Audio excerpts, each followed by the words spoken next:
നെന്മാറ ഇരട്ടക്കൊലപാതകത്തിൽ പോലീസിനുണ്ടായത് ഗുരുതര വീഴ്ച. ചെന്താമരയുടെ ജാമ്യ വ്യവസ്ഥയിൽ നെന്മാറ പഞ്ചായത്തിൽ പ്രതിക്ക് പ്രവേശന വിലക്കുണ്ടായിരുന്നു. എന്നാൽ പ്രതി നെന്മാറയിൽ താമസിച്ചിട്ടും നാട്ടുകാർ പരാതി നൽകിയിട്ടും പോലീസ് നടപടിയെടുത്തില്ല. പോലീസ് ഇന്റലിജൻസിനും വീഴ്ചയുണ്ടായി.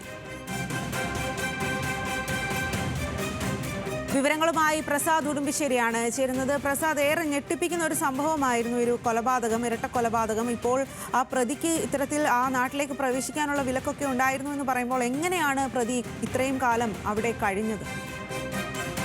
പ്രതി ഇതിനകത്ത് പോലീസിന്റെ ഭാഗത്ത് നിന്ന് ഗുരുതരമായ വീഴ്ച ഉണ്ടായി എന്നുള്ളതാണ് ഇപ്പോൾ തെളിയുന്നത്.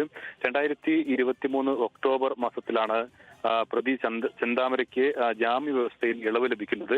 ആദ്യം ചെന്താമരയ്ക്ക് ലഭിച്ച ജാമ്യ വ്യവസ്ഥയിൽ ഉണ്ടായിരുന്നത് നെന്മാറ പോലീസ് സ്റ്റേഷൻ പരിധിയിൽ ചെന്താമരയ്ക്ക് പ്രവേശന വിലക്കുണ്ടായിരുന്നു.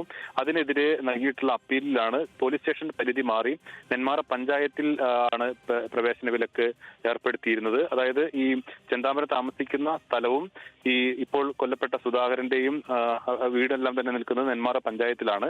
അതുകൊണ്ട് തന്നെ നെന്മാറ പഞ്ചായത്തിൽ പ്രവേശിക്കുന്നതിനായിരുന്നു വിലക്ക് ഏർപ്പെടുത്തിയിരുന്നത്. ഇത് വിചാരണ കഴിയുന്നത് വരെ ആണ് ഈ പ്രവേശന വിലക്ക് ഉണ്ടായിരുന്നത്.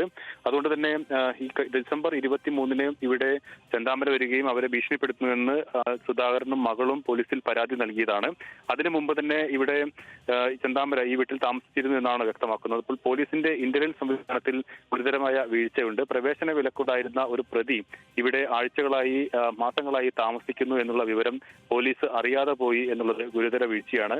മറ്റൊന്ന്, ഡിസംബർ 23 പോലീസിന് അത്തരത്തിലൊരു പരാതി രേഖാമൂലം തന്നെ ലഭിച്ചിട്ടും താക്കീത് നൽകി വിടുക മാത്രമാണ് ചെയ്തിട്ടുള്ളത്. അതും പോലീസിനെ സംബന്ധിച്ചിടത്തോളം അപ്പോൾ തന്നെ ജാമ്യം റദ്ദാക്കുന്നതിനുള്ള നടപടി സ്വീകരിക്കാവുന്നതാണ്. പക്ഷേ പോലീസ് അത്തരത്തിൽ സ്വീകരിച്ചിട്ടില്ല. ഇപ്പോൾ പോലീസ് ഇന്ന് നൽകിയ DSP അങ്ങനെ ജാമ്യം റദ്ദാക്കാൻ വേണ്ടി നടപടി സ്വീകരിക്കുമെന്നത് മാത്രമാണ് പറഞ്ഞിട്ടുള്ളത്. ആ പരാതി ലഭിച്ച ഉടൻ തന്നെ അദ്ദേഹത്തെ ഈ ജാമ്യവ്യവസ്ഥ റദ്ദാക്കിക്കൊണ്ട് ജാമ്യം ഇളവ് റദ്ദാക്കാനുള്ള നടപടിയിലേക്ക് പോലീസിന് കടക്കാമായിരുന്നു. അതുണ്ടായിട്ടില്ല. അതുകൊണ്ട് തന്നെ പോലീസിന് ഗുരുതരമായ ഒരു വീഴ്ചയാണ് ഈ കാര്യത്തിൽ സംഭവിച്ചിട്ടുള്ളത്. ഒരു കൊലപാതക കേസിലെ പ്രതി, അതോടൊപ്പം തന്നെ വീണ്ടും ആയുധങ്ങളുമായി ഭീഷണിപ്പെടുത്തി നടക്കുന്ന ഒരു പ്രതി, ആ പ്രതിയാണ് ഇത്തരത്തിൽ ഇവിടെ ഈ തൊട്ടടുത്ത് കൊല്ലപ്പെട്ട സുധാകരന്റെയും അതോടൊപ്പം തന്നെ അവരുടെ വീടിന് സമീപത്ത് താമസിക്കുന്നത്. സുധാകരന്റെ ഭാര്യയെ വെട്ടിക്കൊലപ്പെടുത്തിയ ആൾ കൂടിയാണ് ഈ ചെന്താമര. അപ്പോൾ ഇത്തരത്തിൽ ജാമ്യവ്യവസ്ഥയിലുള്ള ഈ വിലക്ക്, പ്രവേശന വിലക്ക് ഉണ്ടായിട്ടും ഇവിടെ താമസിച്ചു എന്നുള്ളതാണ് അത് പോലീസിനെ സംബന്ധിച്ചിടത്തോളം വലിയ വീഴ്ചയാണ്. ശരി പ്രസാദ്, എന്തായാലും ഇപ്പോൾ ഈ ഒരു ചെന്താമരയെ കണ്ടെത്താനുള്ള നടപടികളൊക്കെ ഏത് രീതിയിലായി? ആ ഒരു അന്വേഷണം ഏത് രീതിയിലാണ് അവിടെ പുരോഗമിക്കുന്നത്? ചെന്താമരയെ കണ്ടെത്താനുള്ള പരിശോധനകളും തിരച്ചിലുകളും നടക്കുന്നുണ്ട്. 4 സംഘങ്ങളായാണ് തിരച്ചിൽ നടക്കുന്നത്. ഒരു സംഘം തമിഴ്നാട് കേന്ദ്രീകരിച്ചും, ചെന്താമരയ്ക്ക് തമിഴ്നാട്ടിൽ ബന്ധങ്ങളുണ്ട്. അവിടെ തിരുപ്പൂരും എല്ലാം അദ്ദേഹം ജോലി ചെയ്തതാണ്. അതുകൊണ്ട് തന്നെ ആ പ്രദേശങ്ങളിൽ തെരച്ചിൽ നടത്തുന്നുണ്ട്. മറ്റൊന്ന്, നെന്മാറ, പോത്തുണ്ടി, നെല്ലിയാമ്പതി മേഖലകളിലെല്ലാം തെരച്ചിൽ ഊർജിതമാക്കിയിട്ടുണ്ട്. 2019 സുധാകരന്റെ ഭാര്യയെ വെട്ടിക്കൊലപ്പെടുത്തിയതിനു ശേഷം ചെന്താമര ഒളിവിൽ കഴിഞ്ഞത് പോത്തുണ്ടി മേഖലയിലെ അവിടുത്തെ വനപ്രദേശത്താണ്. അവിടെ നിന്നുമാണ് ചെന്താമര ഒളിവിൽ കഴിഞ്ഞത് എന്നുള്ളതാണ് പോലീസ് മനസ്സിലാക്കുന്നത്.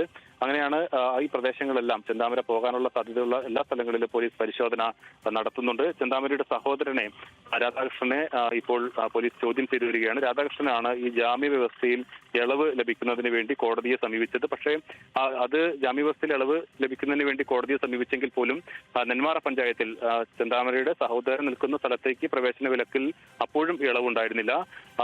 ഈ വിലക്ക് നിലനിൽക്കുകയാണ് ചെന്താമരയുടെ സഹോദരന്റെ വീട്ടിലേക്കെല്ലാം വന്ന് പോയിക്കൊണ്ടിരുന്നത്. അതുകൊണ്ട് തന്നെ പോലീസിന്റെ ഈ വീഴ്ച, നേരത്തെ മകൾ വലിയ തോതിൽ അതിനകത്ത് വലിയ പ്രതിഷേധമായി തന്നെ പറയുന്നുണ്ടായിരുന്നു. പോലീസിൽ പരാതി നൽകിയിട്ടും ഒരു നടപടിയും ഉണ്ടായില്ല എന്നുള്ളത് അത് തെളിയിക്കുന്നതാണ്. പോലീസിന്റെ ഈ ജാമ്യ വ്യവസ്ഥയിൽ വിലക്കുണ്ടായിട്ടും പ്രവേശന വിലക്കുണ്ടായിട്ടും അതിനകത്ത് കർശന നടപടി പോലീസ് സ്വീകരിച്ചിട്ടില്ല എന്നുള്ളത്.